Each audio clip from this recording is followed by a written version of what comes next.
Welcome everybody. I think you've had a long morning already, so we're going to liven it up a little bit on the stage here.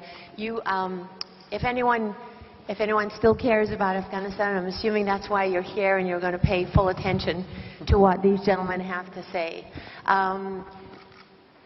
It struck me when I was doing my research and preparation for today that what is interesting about the panel that you have in front of you is that Afghanistan is well represented, and each of these individuals have a good knowledge of the situation on the ground there, especially historically over time. Everyone has a depth of reporting in the region, but what you also have is is individuals who are very familiar and specialists in all the issues that are at stake. Seth Jones has worked with Special Operations Command. He has a very close view of the military strategy. Counterterrorism is one of his fields of expertise. You also have Dr. Ashley Tellis, who has been a specialist on Asia for years, and particularly India. He can bring in the Indian perspective here because, as we had a brief conversation earlier, India has a significant role to play in Afghanistan, and it has really not been at the forefront of the U.S. strategy in that region over the last decade. And of course, Dr. Kagan is best known for his work in Iraq, although Seth and Dr. Kagan have both been at RAND Corporation. You can read Seth in the New York Times. You can read one of his many books in The Graveyard of Empires and others. So what you have here today is an opportunity to remind ourselves what's at stake in Afghanistan and why the U.S. should care. And the first question I was given was to ask what was at stake, but I want to put it in I think, a much more pointed way. And that is to say, over the last couple of years, the term war has become unpopular in Washington. In fact, from the CIA to the White House, it has been made very clear that even using the term war for war on terror was probably a mistake. And I am very conscious of the fact that every other day I get another casualty report from the battlefield in Afghanistan where U.S. soldiers are still dying. And as far as they know, they're still fighting a war. And in that environment, you have an Afghan election that's coming up. You have the United States pulling out of Afghanistan to a large degree. And you have a nation that has completely lost interest in what's going on over there and is not given a reason to care by any of its leaders. So I would put to the panel, and we picked Seth behind the stage. We picked him to be our first victim. So he's going to begin this conversation. And I have interviewed him before. I can promise you he's not boring. Wow, that's a very kind introduction. I'll be brief. And then we'll all discuss various aspects. I think we'll have a useful Q&A portion of this as we get into a lot of issues. Let me just highlight a few things. I think if you look at polling data, it's probably worth being upfront about this. According to a July poll from 2013, conducted by the Washington Post and ABC News, 28% of Americans believe the war in Afghanistan was worth fighting. Not just is, but was worth fighting. Now that obviously differs significantly from October of 2001, the month after the September 11th attacks, when 90% of Americans, 97% of Republicans, and 85% of Democrats supported U.S. military action in Afghanistan. So over the following decade plus, we've seen a huge drop in support about whether we should have gone there in the first place. I'm going to argue here, might be somewhat controversially, that I still strongly will argue as we peer down the future. The U.S. has said that it's going to stop combat operations by December 2014. Still not clear what that means. There hasn't been an announcement about the force number is going to look like, if at all. The zero option hangs over the future U.S. role. But I'm going to argue that four major factors should give one pause in exiting Afghanistan. First is, you wouldn't know it by political statements, but first is Al-Qaeda's global leadership today is still located in this region, in the Afghanistan-Pakistan region. It has been weakened by drone strikes, which is, we've seen this week with the Human Rights Watch report and other reports, that is a controversial step. It has been weakened, but in my view, a civil war or a successful Taliban-led insurgency would almost certainly allow al-Qaeda back into Afghanistan and Pakistan in more than it is today. I was just there last month along the border, and will say up front, there is still a presence of terrorists, including al-Qaeda fighters, along the Afghanistan-Pakistan border.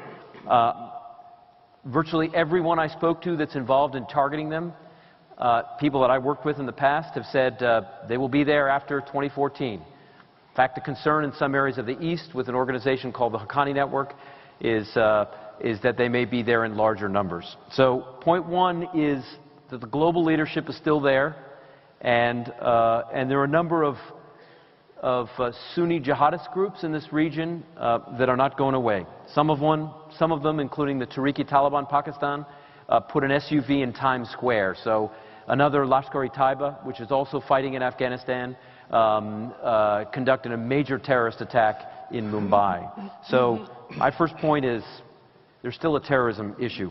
Second, a civil war or a successful Taliban-led insurgency would deal, in my view, a severe blow to human rights, including women's rights in this region.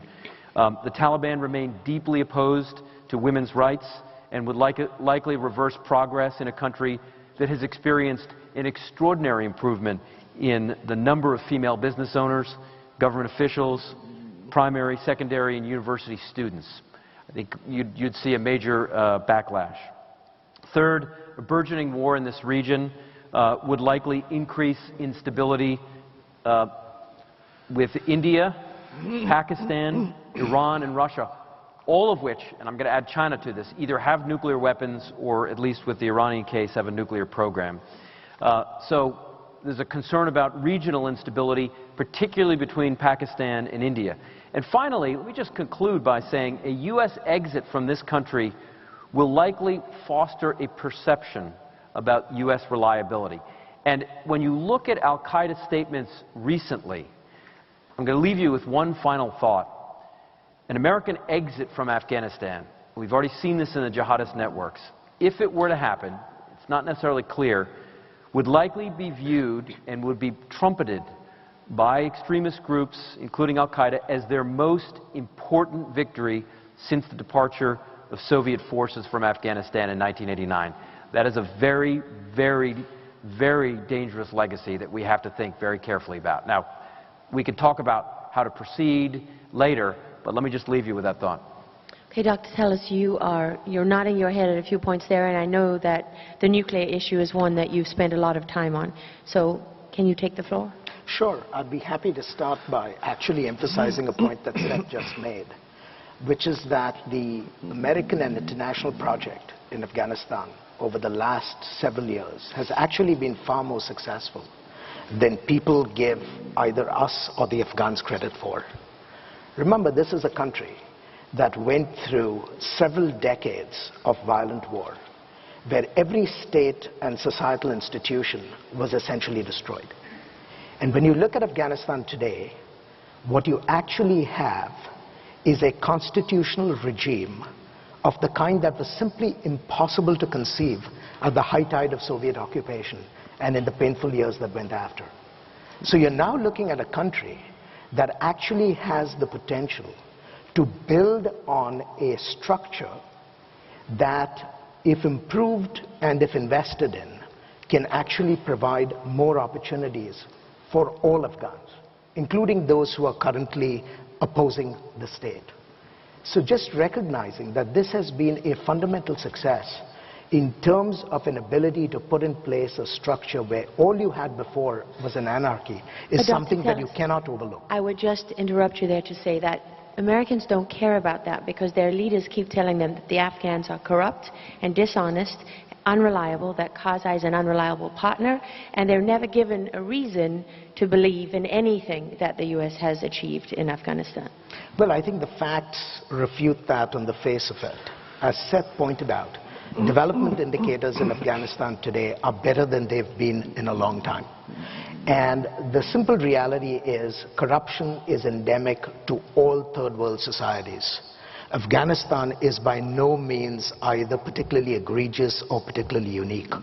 The question is not whether one needs to bail out of Afghanistan because it has the maladies of an underdeveloped state, but whether we can persist consistently in Afghanistan, not necessarily for the sake of the Afghans alone, but because it fundamentally comports with our own interests. And what are those interests? Those interests come back to the same interests that we went into Afghanistan to begin with in 2001. And that is, there is still an unresolved security problem in Afghanistan that directly affects the well-being of the American people and those of our allies. So is there anyone on this panel who would disagree with that, Dr. Kagan? Not me, for sure. I think that as we think about Afghanistan and why it matters, there is a tendency to treat it in isolation, to have this discussion as though the discussion we were having is whether we should put troops into Afghanistan or not. And when people say it's not worth it for us to be there, why should we go into Afghanistan when we're not going into Yemen or any of the other places where there's Al-Qaeda, the problem is that you start from reality where you actually are. And the reality where we actually are is that we have been in Afghanistan and we have made an enormous sacrifice, an enormous effort in Afghanistan, and as Ashley said quite rightly, we've made an enormous amount of progress. There is an Afghan National Security Force that is getting after our enemies. And they are getting after our enemies. They are the people that the Afghan National Security Force is taking it to are Al-Qaeda and their allies. They're doing that increasingly, but they will not be ready in 2014 to take over that responsibility without any American assistance because they weren't designed to be ready in 2014 for that role, any more than the Iraqi security forces were designed to be ready in 2012 to take over responsibility for Iraq without any These assistance. are domestic political deadlines. These domestic are American political deadlines. Well, in the case of Iraq, it was a little more complicated. There was a negotiated deadline with the Iraqis that originated with us, but it was a negotiated deadline with the Iraqis. In the case of Afghanistan, it also originated with us, but it's become an international deadline that the Afghans hold us to. But yes, they're arbitrary deadlines, and they weren't tied to the situation on the ground. And I bring up Iraq here recognizing how painful a topic it is, but just because something's painful doesn't mean that we shouldn't talk about it if it's important. And it is very important because as people are talking about the zero option in Afghanistan and the path to zero, the model for that is Iraq. And the line that you largely get out of the administration leakers who talk about this stuff is that, well, Iraq worked out pretty well, so there's no reason why we shouldn't do that in Afghanistan. And the problem is that Iraq is a catastrophe, which has also gone unreported. And you have now an Al-Qaeda in Iraq franchise that is back to the level of car bombing that it was conducting at the height of the surge in 2007 before the violence came down. That has all happened since American forces withdrew. And the administration's line is that's not really Al-Qaeda and we don't need to worry about it, and besides that it's in a place called Iraq and we don't believe in that. It's not really Al-Qaeda even though they call themselves Al-Qaeda and they believe in Al-Qaeda and they fly the flag of Al-Qaeda and they fight for Al-Qaeda, they release statements in the name of Al-Qaeda. Exactly. And they have, they set up Islamic Emirates and they fly Al-Qaeda flags and they have foreign fighters. So we'll just ignore everything they have to say about who they are. Exactly. And everything we know about who they actually are. Because what the administration is trying to do, and this is a very, very important point, I think, what the administration is trying to do is to define the threat from Al-Qaeda down to be only those individuals who were actually either involved in the 9/11 attacks or part of the organization at the time of the 9/11 attacks. And if you want to picture in the White House somewhere a poster that has the faces of all of those people on it with X's crossed through the ones we've taken down, with at the bottom, done, when we've gotten through it, I think that's pretty much what administration strategy is. The problem is that the world has changed since 9/11 and Al-Qaeda has changed since 9/11, although in some important respects it hasn't, of course. Well, I would say to you that, for example, that's not even good enough because you have people, you know, like Sufyan Ben Kumu, who was a Guantanamo Bay detainee, who's been with Osama bin Laden since the 80s, who worked for him in Sudan, who went with him from Afghanistan to Sudan, back to Afghanistan. And when he was handed over back to the Libyans, he was released by Gaddafi before the revolution. He founded Ansar al-Sharia in Derna in the east of Libya, and we no longer call him Al-Qaeda. Right. He's one of the original Al-Qaeda members, but we want to now say he's an affiliate or a linked group or some kind of associated group. So even having, Al-Qaeda pedigree that goes back 30, 40 years isn't enough to still get you called Al-Qaeda today in Washington. Right. And we spend too much of our time thinking about who is currently planning to attack the United States, and not enough time thinking about what capabilities does the global Al-Qaeda movement have to attack the United States over the long term, and what are we doing to address those capabilities? And the spread of that ideology. And the spread of it. So, okay, let's bring it back to Afghanistan. Seth, I want to put two things to you in regard to Afghanistan. I think you and I were both there from the beginning, and we remember what people today in America seem to have forgotten, which is the promises the United States made when they came into Afghanistan. And to me, this is a very important point because it speaks to integrity and honor and loyalty and the nature of being a good ally. And this was raised a little bit by you. The reason I find it so significant is that I think when we think of the United States and what it's meant to stand for and represent, it's very hard to look Afghans in the eye today and say that we are honorable people who keep our word, because we've lost interest in keeping our word. And we've successfully blamed the Afghans for that domestically in the United States, but the Afghans are not fooled. Just because you wear, sort of traditional robes and you don't speak any English and you live in a mud compound doesn't mean you don't get it. You know when you've been betrayed or let down, and that is pretty much how a large majority of Afghans feel, which only makes Americans more resentful because they think, oh, all that blood, all that treasure, how did we end up in this position where Afghans feel betrayed and we feel that we wasted our effort? Well, it's a very good point. The U.S. has promised much, and it has given much. It has given both treasure and blood. And we can talk about how well it was used and what the right strategies were. I mean, I'll be the first one to say big mistakes were made over that time period. But we looked Afghans in the eye in 2001 and said, we will be committed to reducing, if not eliminating, terrorist groups operating from this region, and we will stay until that objective is met. What we've now said is, sure, that objective hasn't been met, but we're still leaving anyway.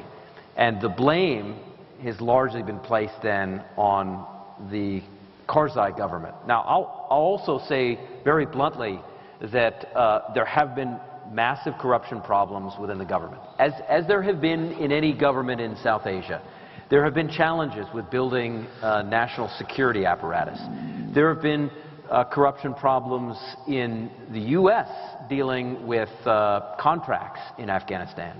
But I would say, first and foremost, not just to the Afghan people, but can we look the American people in the eye and say that we have reached a point in Afghanistan where the American homeland is safe for now and in the foreseeable future.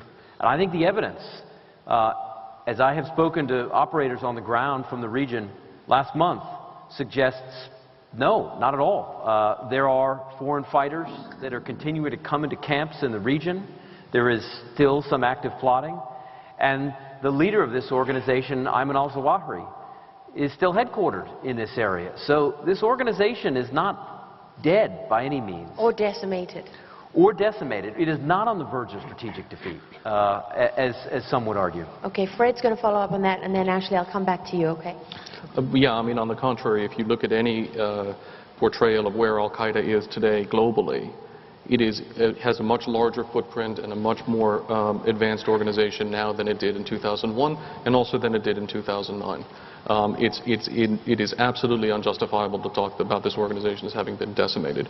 But I want to just follow up on the issue of betraying the Afghan people, because it's very important. That's not just a question of American honor, although I think that is very important.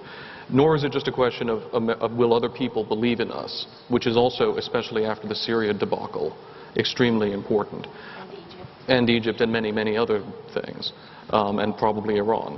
But it is very important for a practical reason. What is Al-Qaeda? Al-Qaeda is not just a terrorist organization. It sees itself as the vanguard of an insurgency in the Muslim world. It's a political revolutionary movement. That's right. And what is our ideal end state? Our ideal end state is that the Muslim world defeat this insurgency, not only reject it, but defeat it. In order for that to happen, we need people in Muslim countries where there are Al-Qaeda to stand up and fight against Al-Qaeda. They have done that in Iraq, and they have done that in Afghanistan. And I know that Seth and I, anyway, and I don't know about Ashley, have been on the ground and spoken with Iraqis and Afghans standing up to fight against Al-Qaeda who look us in the eye and say, are you going to be there with us when these guys come back and try to kill our families? And the fact that in Iraq, the answer has been heck no, and that we're now having a discussion in Afghanistan about going to zero, which would make the answer no, undermines the best possible outcome we could have in this struggle, which is Muslim people rising up against this hateful ideology on their own. So, Ashley, just before I come to you, Seth, a man you and I both know, Amrullah Saleh, the former spy chief of Afghanistan, told me years ago when I asked him, when it was the first signs of America withdrawing were in the air, and I asked him about that, and he said to me, he said, Afghanistan is a small, poor, third world nation. We do not have any illusions about who we are, and we do not think for one moment that we can influence the United States. He said, but I will tell you this. I was fighting these people long before you came to my country. These mountains were here before you. These rivers were here. And they will continue to flow after you have gone. He said, Mullah Omar, the leader of the Taliban, Osama bin Laden, these are truly forces of darkness. And they cannot engender a vision for this world. So I will be fighting whether or not you are here. And I found that to be true then and true today. And what I love about it is that this articulate Afghan man who was the conduit for all intelligence on Al-Qaeda during 2001 put it so perfectly. The Afghans were fighting Al-Qaeda long before the U.S. was in battle with Al-Qaeda. And now we look at the Afghans and say, you're on your own, kind of thing. I mean, I spoke just this morning to someone on the ground in Kabul, and the sense that I have from the John Kerry-Karzai negotiations is that neither of them are particularly committed to this agreement that they've come up with. And that's not good for Afghanistan, and it's not good for the U.S. Ashley, can you pick up on that, please? I think it's very important to recognize one simple fact. We cannot afford to let Al-Qaeda and jihadist Islam more generally enjoy another victory over a superpower. I think there are many jihadists in Afghanistan and around the world who believe that they successfully confronted the Soviet Union and defeated it. That empowered the movement in ways that have become extremely dangerous for us, not only in South Asia but worldwide. And we cannot end up leaving the region in a situation where they can draw the same conclusion that now they've defeated the United States as well. That is something that I think we ought to keep in mind as a strategic consequence of the way we manage the transition. There's another point that I want to make. Getting Afghanistan right does not require overinvestment on the part of the United States. It's very important to understand that what we need to do for success in Afghanistan does not require us to bankrupt the United States. It does not require an open-ended, uncontrolled commitment of resources. Which is unpopular with the American people. Which is unpopular and which is unnecessary given the gains that have been made in the last several years. What it does require is a responsibility, a consistency of leadership, and a willingness to hold out support until Afghanistan can make the transition to being independent. So how long is that? How long are you talking? It is extremely hard to make that judgment our priority. But we have to be committed to the principle that as long as the Afghans are willing to put their foot to the pedal, the United States will stand with them in making this possible. I think this is the kind of discussion that we ought to have, because in the abstract, discussions about the numbers of troops, discussions about top lines with respect to assistance, these things are unhelpful. What we need to do is essentially assure the Afghans that if they make their contribution, the United States will not be found wanting. And when one actually does the math, you discover that the numbers are actually not as overwhelming as people think. And I hope in the discussion that follows, we'll get a chance to explore this in some depth. So Seth, you're going to follow up on that. I will say some people listening to this might think, you guys are crazy. This is done. This is a done deal. We're out of there, right? This administration isn't even going to consider anything other than how fast they can get out. Well, let me just say two things. One is the decision hasn't been reached. So we don't know. December of 2014 is, in theory, the end of combat operations. But what does that mean? Hasn't been decided. I would say I'm a little bleak on whether this administration is committed to keeping a necessary footprint in Afghanistan. But this brings up an issue that we might actually disagree on somewhat, which is what should we be doing, and what should the footprint look like? And I'll just briefly state. These situations are very different, but when I look around the world at where the U.S. has been able to deploy forces, whether it's been in the Philippines or a range of other countries, Philippines after 9/11, with a somewhat light footprint supporting local forces, I'm not convinced at this point in the struggle those numbers have to be high. I think the U.S. could remain in Afghanistan with a lethal counterterrorism footprint, that is, Joint Special Operations Command forces, U.S. Special Operations forces and other conventional forces to do basic training, advising, and assisting, and then key, what you call enablers, that is, air power that can conduct strikes in case there are there's pressure by the Taliban or other groups on a city, Predator and Reaper capabilities that can collect intelligence, surveillance, and reconnaissance. I have looked at numbers between 8,000 and 12,000 U.S. forces that really let Afghans do the bulk of the fighting. The U.S. is largely in a supporting role as probably being sufficient. Which I have to point out, the Afghans are willing to do, actually, the bulk of the fight. Well, and they have been. And I mean, Afghans have been taking multiples of the casualties that American or that international forces have been taking for quite some time. They're bleeding in this war, and they're continuing to recruit and stay with their forces. I just want to make one point about the numbers that we talk about, because we can come to different conclusions about the feasibility of 8 or 10 or 12 or 1,000. But there is a question about, is this something that we're prepared to say that if the requirement in Afghanistan to achieve the American vital national security interests is 15,000 troops, but the White House only wants to put 12,000 troops in there, is the President actually prepared to say that he is willing to compromise vital American national interests over 3,000 troops? Is that actually a rational calculation? Are we prepared to say that we will put in 12,375 troops but not one more, and if we lose, therefore, so be it? Because you either think that we have vital national security interests in Afghanistan, in which case we might be well advised to put in the resources required to achieve them, or you don't, in which case we shouldn't be there. So what that reminds me of is General Shinseki saying before the Iraq War that you need 200,000 troops to hold it. That was unpopular politically. He was gone. It also reminds me of General McChrystal having to make a recommendation on numbers and being told what his upper limit was before he made his recommendation. So what concerns me about that is political leaders seeking political advice from their military leaders rather than pure military advice, which even if you go back to Vietnam has always been the case, but is no less troubling today. Now, we have a question from the audience that was top of the pile and is one of my favorite questions on Afghanistan, because it's something that I have been blown up on the Afghan-Pakistan border. I have been shot at from the Pakistani side of the border.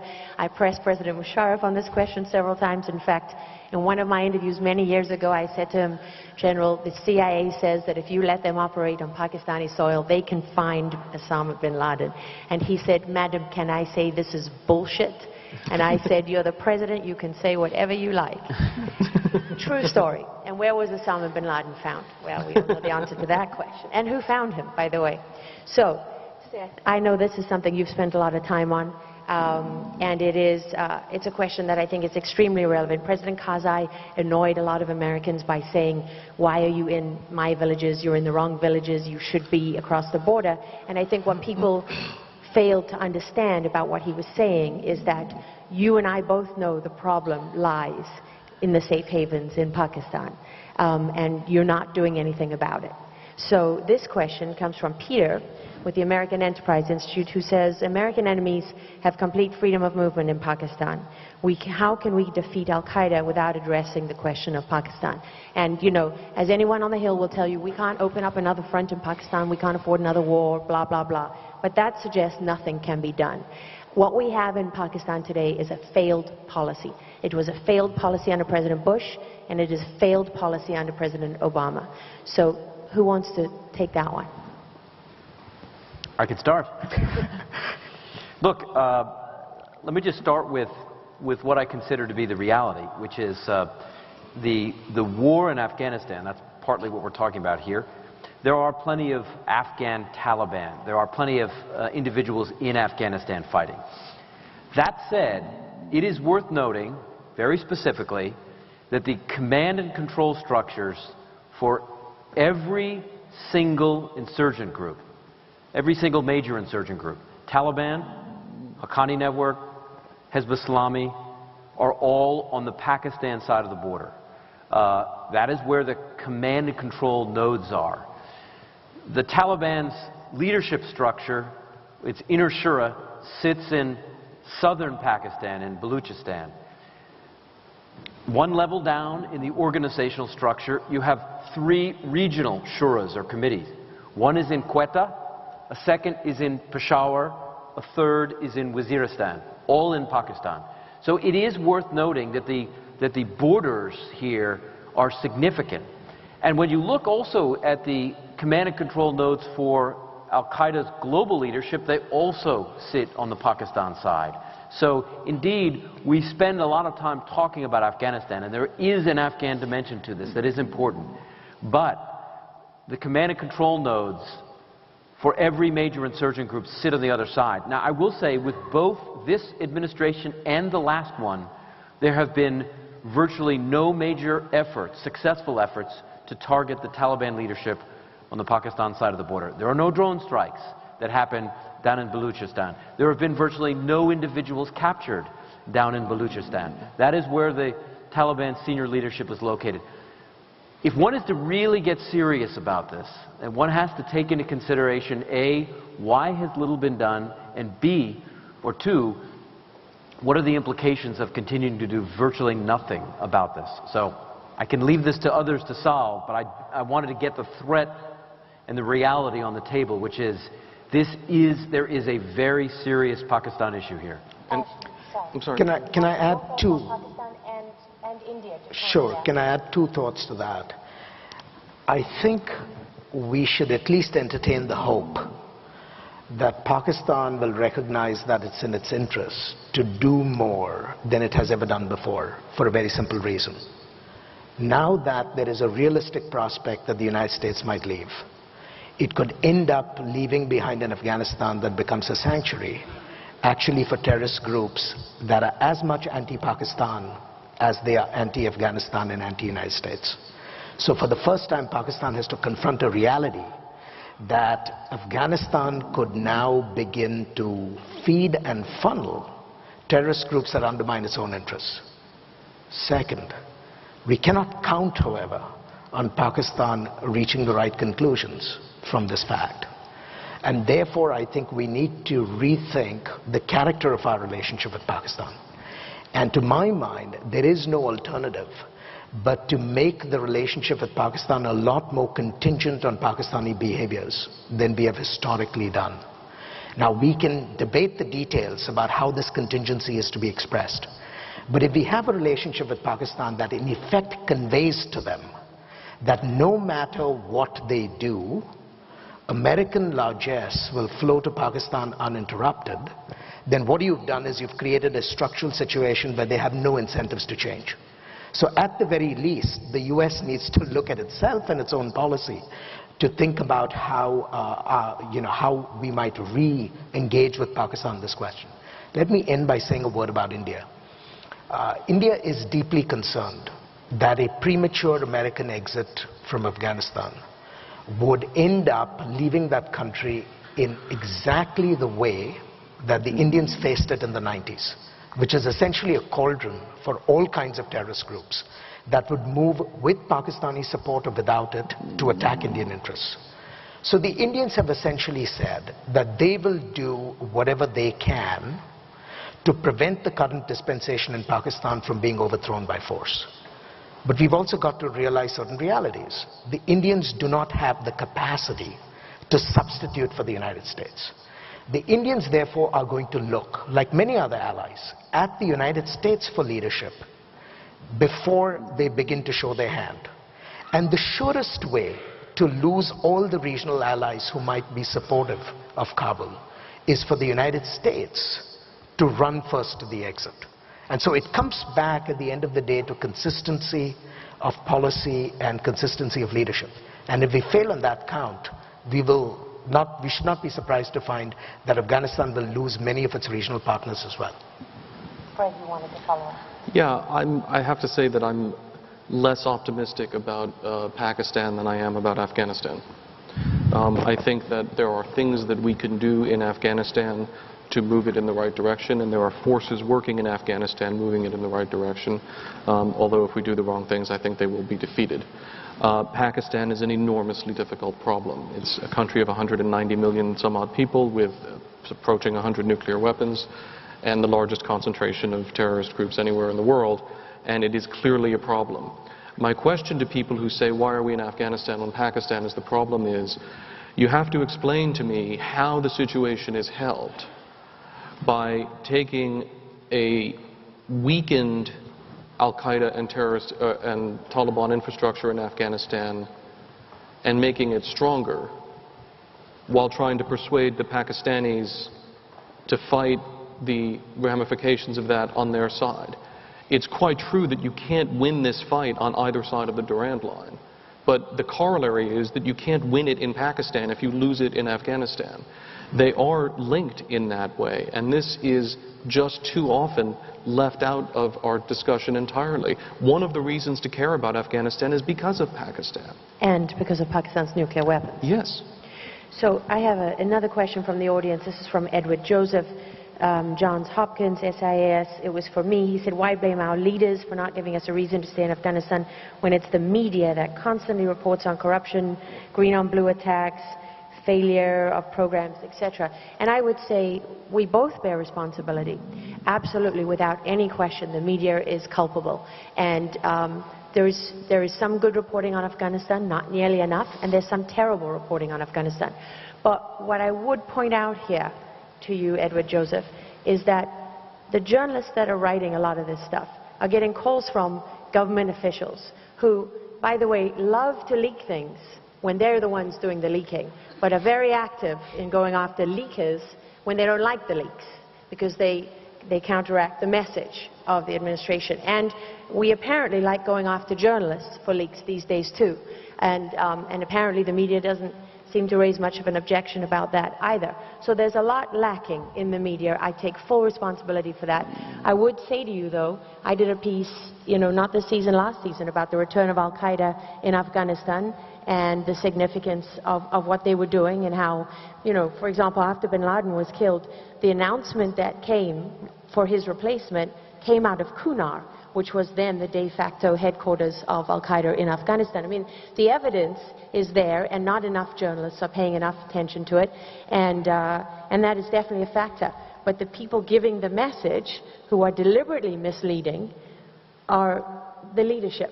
And that's what I hold them accountable for. Because when we look at the reality on the ground, it's different to the picture that's painted by the leadership. And I think we all have a responsibility to be honest. Not just the media and not just the politicians. And the failure of policy is something that we have not addressed well in the media. There's a failure of policy in Afghanistan and a failure of policy in Pakistan.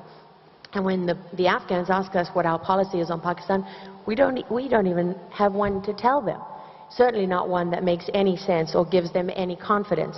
And we're very quick to hold the military accountable for their failures, as we should be. But no one seems to be as quick to hold the politicians accountable for their failures of policy. So the next question comes from Leon Weintraub, University of Wisconsin, and I think this is a fair point that he makes here. With all the signs of progress cited by the panel, what percent of the Afghan population is now part of a functioning modern state? We all know there's no percentage of the Afghan population that's part of a functioning modern state, but that's not necessarily the benchmark here of progress. Because I do remember an Afghanistan that didn't have, you know, one pane of glass from the length and breadth of the country, and Kabul today is pretty dramatically different from what it was when I went with the Afghans who took it from the Taliban. The objective is not to establish a modern functional state in Afghanistan, and that has not been the objective for quite a number of years. I had the privilege of serving on General McChrystal's initial assessment review when we had the long conversations about what exactly the objective should be, and concluded, and this is what I believe the White House also believed and believes, that the objective is a state in Afghanistan that is regarded as sufficiently legitimate by its people that the nature of the state is not fueling an active insurgency against it. The question is not whether Kabul is going to look like Washington or Topeka. The question is whether the Afghan people, for the most part, are going to accept the legitimacy of their government the way most people in most countries around the world, and all countries that don't have insurgencies, do. That's a different standard in different parts of Afghanistan, as you well know. When you go up into capillary valleys in Konar, they don't want any government. And when you try to bring government to them, you have a big problem. In urban centers, it's a very different situation. And I think we've seen some progress. The corruption is important. I don't think we should minimize the corruption. The corruption has been a driver of instability for a variety of reasons and will continue to be. But we're looking for something that will satisfy the Afghan people. And that's what we've been driving toward. And I think that's what the progress has been moving toward, even though we don't recognize it as a kind of state that most Americans would want to live in. One of the things that struck me about spending time, as several of us have spent time over the years in Afghanistan, is how many types of states there are within. There's a formal state apparatus that is based out of Kabul, that has ministries. But when you get out of rural areas, what you get is an informal apparatus. This is a very different kind of structure. This is not Bosnia, this is not the Balkans that we spent time. This is not Germany after World War II or Japan after World War II. The state system is very different here. There is a limited central government, and when you get into southern Afghanistan, for example, you have Durrani Pashtun tribes, sub-tribes, clans, power brokers. And, you know, the interesting thing over the first couple of years of the struggle was how many resources the U.S. tried to push through the state system, including building a court apparatus and judges and things that we think are near and dear to us. When you get out into rural areas, justice is handed down through an informal apparatus. Leaders in a village will adjudicate disputes informally. This is not the United States. This is not Western-style state apparatus. So part of this issue, I think, we need to be a little careful about what we're trying to construct and what we should construct. And I strongly second Fred's point. If I can say one other issue about the media, one of the things that has struck me about the media, and Lara, you've been a major exception to this, is how little people have actually looked at the other side of the struggle. This is not just about focusing on what's going on within the U.S., within the Afghan government. And there are problems like there are in any war. But you look at the Taliban side. They've had to establish an accountability commission because there's been corruption within the Taliban. They're involved in the drug trade.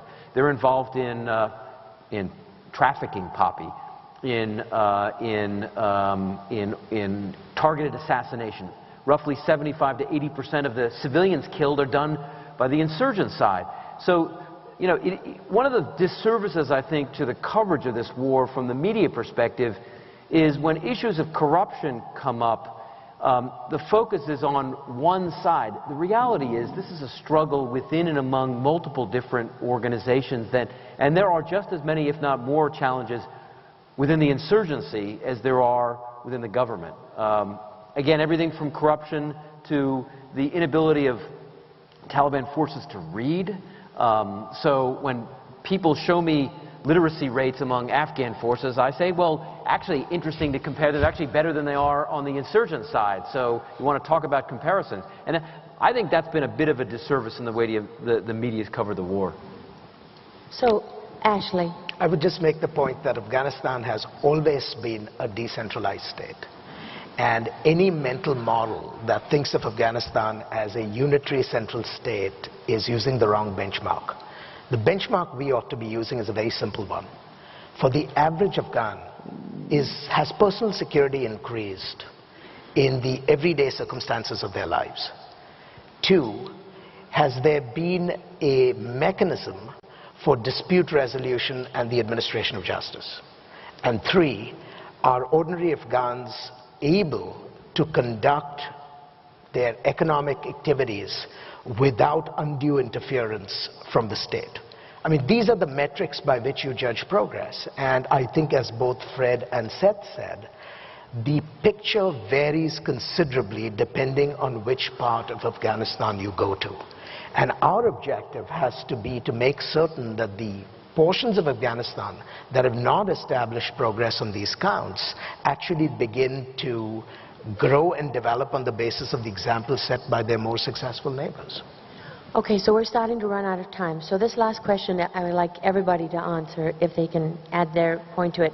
I'm going to take a question from the audience and add to it myself. We have here from Anna, sorry Anna, I'm going to mess up your last name, but I think it's Mulroney, from the Christian Science Monitor, who said, if, as Seth notes, the al-Qaeda leadership is still along the Afghan-Pakistan border, does this mean the U.S. has lost its decades-long war? And then I think the part that is even more relevant is, if we haven't won the war in 12 years, what more can U.S. troops accomplish beyond 2013, 14, 15? So what I would like to add to that is there is a narrative that is pushed by the pro-Taliban sort of faction and by other people in Washington that says the Taliban doesn't have any beef with America beyond the fact that you're in their backyard. There's no ideology in this fight. Go home and we're done, it's over.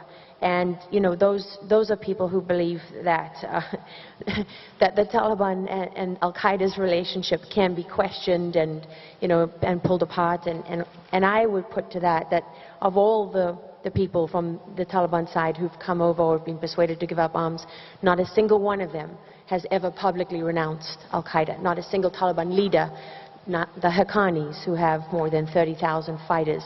And given that, if you could explore both what the military could achieve beyond 2013, 14, 15, and also, you know, why we should care. What is the consequence of coming home? Why does it matter? Do you want me to take a crack at that? Sure. I think the most important thing that we can do post-2014 is to help the Afghan state take greater responsibility for the security of its own country. In practical terms, what that means are 3 things. First, stand by Afghanistan so that it can negotiate with its regional neighbors from some position of strength, as opposed to simply becoming a victim to its more powerful neighbors. 2, we have to help the Afghan state overcome what will be a severe contraction in national GNP after US and international forces cease to engage in security operations post-2014. Nothing works if you do not have an economy that is at least moderately successful.